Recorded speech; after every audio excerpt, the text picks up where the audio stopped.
Welcome again. पिछली video में जैसे हमने बात की थी एंडोमेट्रियम के बनने के क्या कारण होते हैं, क्या लक्षण होते हैं, आज हम बात करेंगे उसको डायग्नोस कैसे करते हैं और उसका ट्रीटमेंट क्या होगा, कैसे आप सिंपली 2 mm से और 8 mm तक अपनी एंडोमेट्रियम को ले जा सकते हैं विदाउट एनी हार्मोनल पिल। और इसके दोनों ट्रीटमेंट्स की बात करेंगे। आयुर्वेद में क्या दे सकते हैं, एलोपैथ में क्या दे सकते हैं, क्या क्या साइड इफ़ेक्ट होते हैं, पेशेंट को किन किन प्रॉब्लम्स का सामना करना पड़ता है। लेकिन उससे पहले आप चैनल को सब्सक्राइब कीजिए और बेल आइकन को दबाइए ताकि आपको ऐसी इन्फॉर्मेटिव वीडियोस मिलती रहें, और शेयर कीजिए उनके साथ जो इनफर्टिलिटी का ट्रीटमेंट करवा रहे हैं या इनफर्टिलिटी से जूझ रहे हैं। ओके, अब इसका पता चलेगा सिंपल अल्ट्रासाउंड से और लेप्रोस्कोपी से या हिस्टेरोस्कोपी से। हम अल्ट्रासाउंड में ही डिटेक्ट कर लेते हैं कि जो बच्चेदानी का जो साइज़ है वो ठीक है, शेप है वो ठीक है, या फिर उसमें कोई पोलिप है, फाइब्रॉइड है, एंडोमेट्रियम की झिल्ली कितनी बन रही है, कितना उसमें स्पेस है, सब कुछ अल्ट्रासाउंड में क्लियर हो जाता है।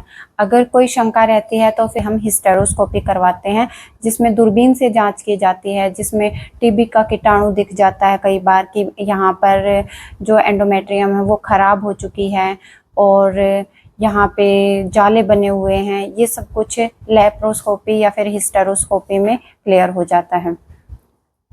ट्रीटमेंट की बात करें तो दोनों तरह के ट्रीटमेंट आपको डॉक्टर देती हैं, हार्मोनल पिल्स भी देती हैं और आयुर्वेदिक ट्रीटमेंट भी देती हैं। हार्मोनल्स में मेनली एस्ट्रोजन हार्मोन रहता है, क्योंकि एस्ट्रोजन ही रिस्पॉन्सिबल होता है आपके एंडोमेट्रियम को बनाने के लिए।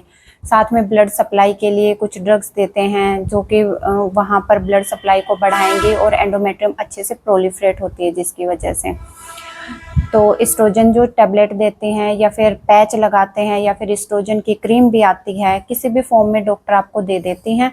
और एस्प्रिन देती हैं ताकि ब्लड फ्लो अच्छा रहे, या फिर वियाग्रा एक टैबलेट आती है जो मैन लेते हैं। पेशेंट बोलती भी हैं ये मैन की है, लेकिन फीमेल में भी यूट्राइन ब्लड सप्लाई में बहुत अच्छा रोल प्ले करती है वियाग्रा, तो वो भी देते हैं। साथ में एलार्जिनिन के शैशे जो कि हम प्रेगनेंसी में पेशेंट को देते हैं, तो वो वहाँ पे भी यही काम करते हैं कि ब्लड सप्लाई को बढ़ा के बच्चे में अच्छे से ब्लड सप्लाई जाए, न्यूट्रिशन अच्छे से मिले ताकि बच्चे की जो ग्रोथ है वो अच्छे से हो जाए।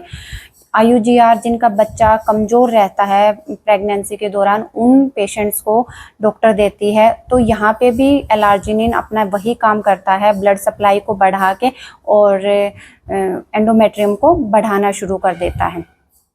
ये हुई मॉडर्न ट्रीटमेंट की बात।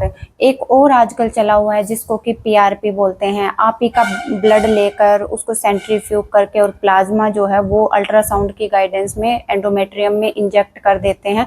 उससे भी एंडोमेट्रियम आपकी बढ़ना शुरू हो जाती है। अब बात करते हैं आयुर्वेदिक ट्रीटमेंट की कि आयुर्वेद में हम क्या क्या दे सकते हैं। आयुर्वेद में ज़्यादातर रिजुविनेटिंग ड्रग्स दी जाती हैं जो कि रसायन औषधियाँ होती हैं। स्पेशली उन रसायन औषधियों से आपकी एंडोमेट्रियम तो बनती ही बनती है, साथ में आपका शरीर भी तंदुरुस्त और बोलते हैं ना कि जवान फील होता है, पेशेंट को ग्लो आ जाता है इनसे। जहाँ एक तरफ हार्मोनल पिल्स ले लेकर पेशेंट्स उब जाती हैं, उनको इतनी सारी मेटाबॉलिक दिक्कत आती हैं, झाइयाँ आ जाती हैं फेस पे, यहाँ पे बाल आने शुरू हो जाते हैं, मोटी हो जाती हैं। वहीं पर रसायन जो ये ड्रग्स लेती हैं, औषधियाँ लेती हैं, उनसे पेशेंट अपने आप को थोड़ा सा एक्टिव महसूस करती है, उनकी एंडोमेट्रियम भी प्रोलिफरेट होती है और उनका फेस भी ग्लो करना शुरू हो जाता है। तो इनमें शतावरी, मधुयष्टि, अश्वगंधा और गुड़ूची ऐसे कुछ एक हर्ब्स हैं जिनको आप मिलाकर सुबह शाम सेवन कर सकती हैं दूध के साथ या पानी के साथ, जिससे एंडोमेट्रियम बनेगी और आप अपने आप को भी अच्छे से जो फर्टिलिटी आपकी बूस्ट होगी। इसके साथ डॉक्टर आपको उत्तर बस्ती देती है जो किसी भी मेडिकेटेड घी या मेडिकेटेड ऑयल की होती है। उत्तर बस्ती अपना लोकल इफेक्ट वहाँ पर दिखाती है। जैसे हम किसी कोई भी चीज़ है, कोई स्किन पर आपके घाव हो गया है, वहाँ पर अगर आप लोकली लगाओगे तो वो जल्दी ठीक होगा, बजाय इसके कि आप मुंह से दवाई खा रहे हो। वही इफेक्ट उत्तर बस्ती अपना यूट्रस में दिखाती है। अगर हम यूट्रस में दवाई डालते हैं तो वहां से डायरेक्ट वो एब्जॉर्ब कर लेती है, सोख लेती है उस दवाई को, और एंडोमेट्रियम आपकी बहुत जल्दी बनती है। 2 महीने या 3 महीने का मैक्सिमम टाइम होता है, जिसमें आप हर महीने 3 या 4 उत्तर बस्ती ले सकती हैं। डॉक्टर पर डिपेंड करता है वो आपको कितना दे रही है, उससे आपकी एंडोमेट्रियम आराम से 6, 7, 8 mm, 9 mm तक भी आराम से चली जाती है 3 साइकिल्स में। पेशेंट्स ऐसी भी देखे हैं जिनकी 2 mm से लेकर और 8 mm आराम से हो जाती है सिर्फ 3 महीने की साइकिल से, आयुर्वेदिक ट्रीटमेंट से, साथ में योगा क्योंकि जो सूर्य नमस्कार है वो ब्लड सप्लाई में को बढ़ाता है, यूट्राइन ब्लड सप्लाई को बढ़ाता है।